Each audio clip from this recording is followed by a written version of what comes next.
அனைவருக்கும் வணக்கம். Welcome to my channel. இன்றைக்கு ஒரு ப்ளாக் கொண்டு தான் பார்க்க போகிறீங்கள்.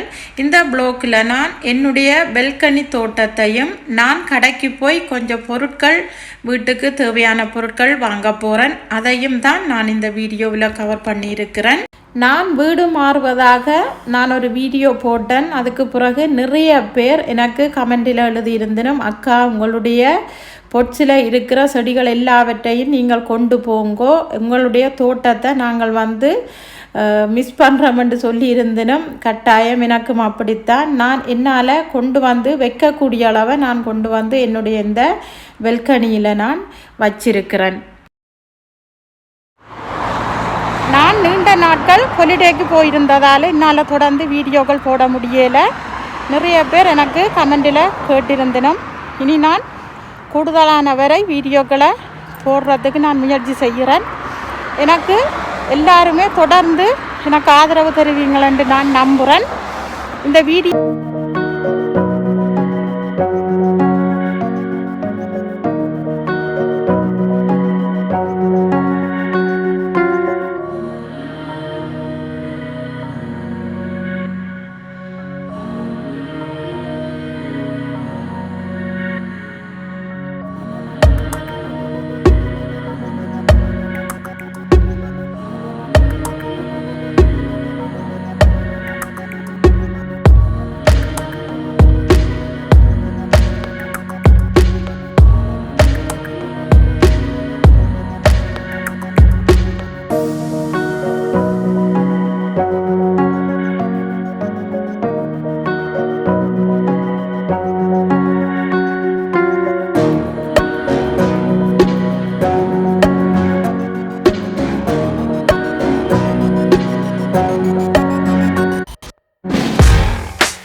இங்கே கடைகளில் பார்த்தீங்கள் என்றால் என்ன ஒரு ஸ்பெஷல் என்றால், எங்களுக்கு என்ன வீட்டு பொருட்கள் தேவையென்று நாங்கள் நினைச்சாலும் இங்கே அது கடைகளில் நல்லா மலித்து போடுறது வழக்கம்.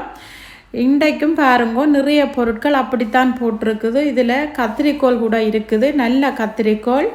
நிறைய தையல் பொருட்கள் எல்லாம் இருக்குது, நூல்கட்டை இருக்குது. ஆனால் இது வாங்கினா நல்ல குவாலிட்டியாக இருக்கும்.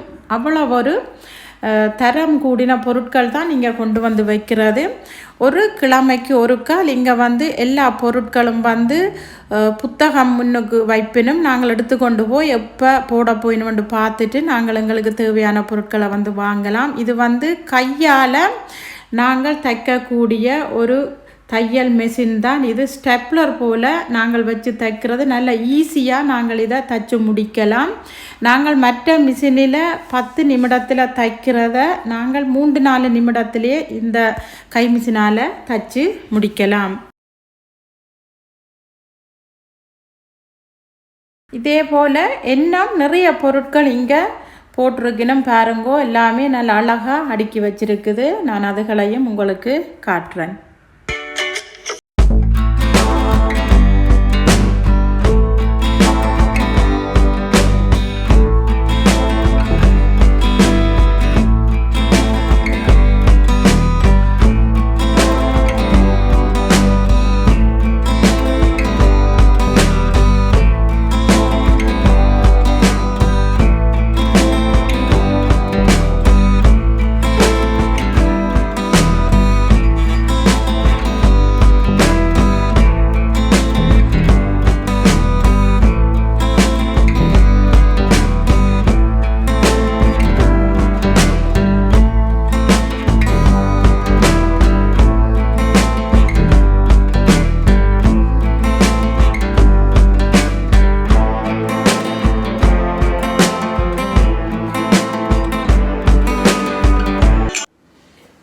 பார்த்தீங்கன்னா நான் கடையிலிருந்து வீட்டை வந்துட்டேன்.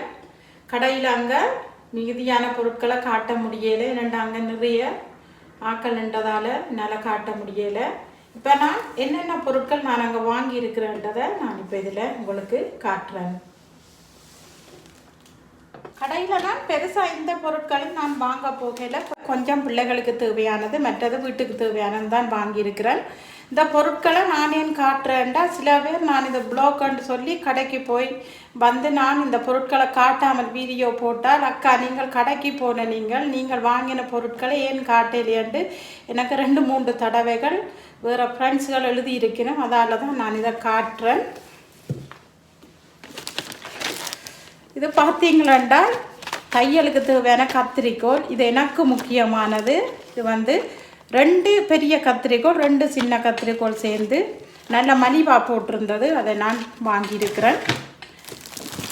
இது 2 பேக்கெட் பிரெட் வாங்கியிருக்கிறேன். இது காலை மேலே பிள்ளைகள் ரோஸ்ட் பண்ணி சாப்பிடுவேனும் அவங்களுக்காக நான் வாங்கியிருக்கிறேன்.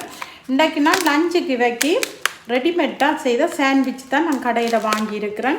நான் பேங்குக்கும் போய் வந்ததால் எனக்கு வீட்டில் பிள்ளைகளுக்கு 11:30 எடுத்து அவங்களுக்கு சாப்பாடு கொடுக்கணும். அதால் என்னால் இப்போ சமைக்க முடியலை. அதால் நான் அவைக்கு 3 பேருக்குமா சாண்ட்விச்சும் வாங்கி கொண்டு வந்திருக்கிறேன். டொமாட்டும் அங்கே தான் வாங்கினேன். மற்ற இது சாக்லேட் வேண்டியிருக்கிறேன். ப்ரெட்டில் பூசி சாப்பிடுவேணும்.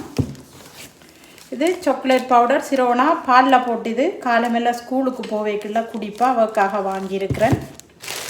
இது ஆப்பிள் 2 கிலோ ஆப்பிள். இது ஜூஸ் புளிஞ்சு பிள்ளைகளுக்கு கொடுக்குறதுக்காக வேண்டி நான் இது வாங்கியிருக்கிறேன். நல்லா ஃப்ரெஷ்ஷாகவே இது இருக்குது.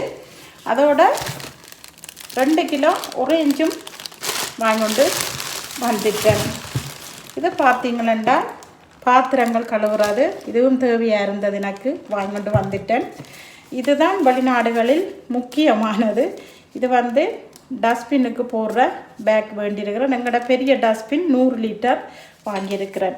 ஓகே, இப்போ நான் இவ்வளவு தான் நான் இப்போ கடையில் போய் வாங்கின பொருட்கள். இந்த பொருட்கள் எல்லாமே நான் உங்களுக்கு காட்டிட்டேன். இப்போ வாங்கோ என்னுடைய இந்த பெல்கனி தோட்டம் எப்படி இருக்குதுன்னு நான் உங்களுக்கு காட்டுறேன். இதுதான் என்னுடைய வெல்கனி தோட்டம். பாருங்கோ, இது கிச்சனுக்குள்ளால் நான் வெளியில் போகிற வாசல். இது மற்றது கோலுக்கு போகிற வாசல் பக்கமும் இருக்குது. அதோடு சேர்த்து தான் எங்களுக்கு இந்த வெல்கனி ஆக சின்னனும் இல்லை ஆக பெருசும் இல்லை. ஆனால் ஓரளவு நாங்கள் இந்த பொட்ஸுகள்லேயே இந்த தோட்டங்களை நாங்கள் வைக்கக்கூடியதாக இருக்குது. இது வந்து உங்களுக்கு தெரியும், நான் அங்கே பொட்ஸில் வச்சிருந்ததுகளை நான் எல்லாம் கொண்டு வரையில் நான் சிலதுகள் கொண்டு வரக்கூடியதுகளை மட்டும் நான் கொண்டு வந்திருக்கிறேன். இந்த தோட்டத்தை நீங்கள் பார்த்தீங்கன்னா நான் இங்கே கொண்டு வந்து வச்சிட்டு நாங்கள் அப்படியே கொலிடேக்காக நாங்கள் சுவிட்சர்லாந்து போயிட்டு வந்து நாங்கள் பார்க்கும்போது இந்த மரங்கள் எல்லாமே இலைகள் எல்லாம் காஞ்சு பார்க்கவே சரியான ஒரு கவலையாக கிடந்தது.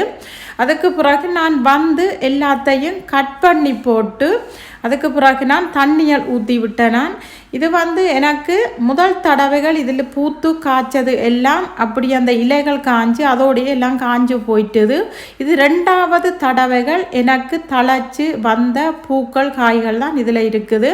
இதில் எனக்கு கொஞ்சம் பச்சை மிளகாய் இருக்குது, மற்ற கலர் கேப்சிக்கங்கள் இருக்குது. என்னென்ன கலருன்னு எனக்கு தெரியலை.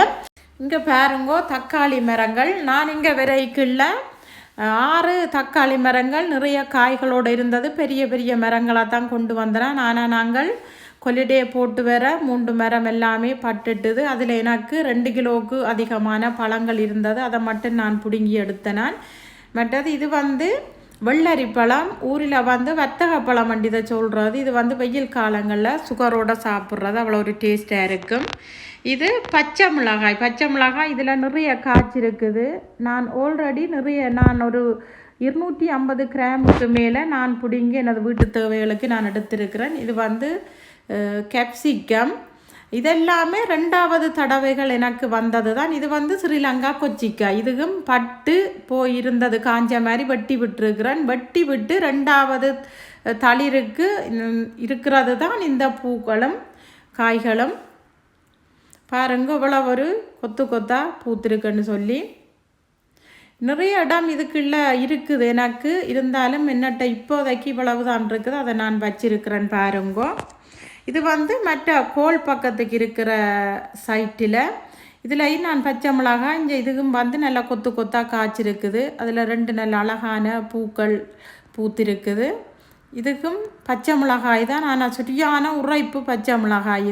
இது ஸ்ரீலங்கா அந்த நான் கடையில் வாங்குகிற அந்த செத்தல் மிளகாயிலிருந்து எடுத்து போட்ட விதைகள்லாம் அது முளைச்சிருக்குது. இதுவும் வந்து கேப்சிகம் தான்.